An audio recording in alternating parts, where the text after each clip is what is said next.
Lost in darkness, found in light. There was once a man named Ethan, a kind-hearted soul who had given his love unconditionally to a woman named Celeste. At first, their relationship seemed like a beautiful dream, but over time, the darkness in Celeste's heart began to surface. She was consumed by jealousy, manipulation, and deceit.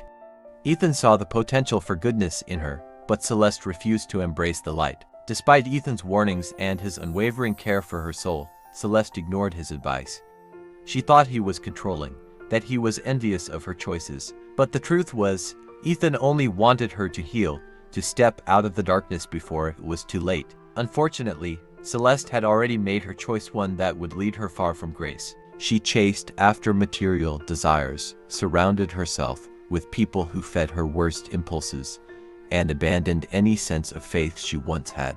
What started as harmless indulgences quickly spiraled into a reckless life of excess drugs, alcohol, and empty relationships that left her more broken than before. She thought she had found freedom, but in reality, she had bound herself in chains far heavier than she had ever known.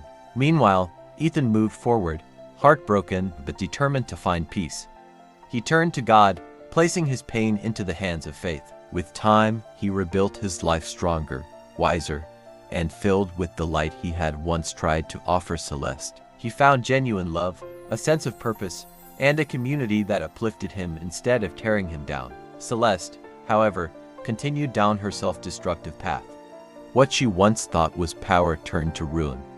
Those who once celebrated her wild ways abandoned her when she had nothing left to give. The consequences of her choices caught up to her: broken friendships, a failing body, and a soul that felt empty despite all the pleasure she had sought. One night, in a moment of desperation, Celeste found herself staring at the reflection of someone she no longer recognized. The weight of regret was suffocating, but for the first time, she whispered a prayer she had long since abandoned. It was weak, broken, and filled with shame, but it was enough. Ethan, now living a life of peace and purpose, heard of Celeste's downfall but did not celebrate it. He had already let go of the past, placing his pain into God's hands. He knew that redemption was possible, but it was no longer his place to save her. It was up to Celeste to save herself. The lesson: we all have a choice.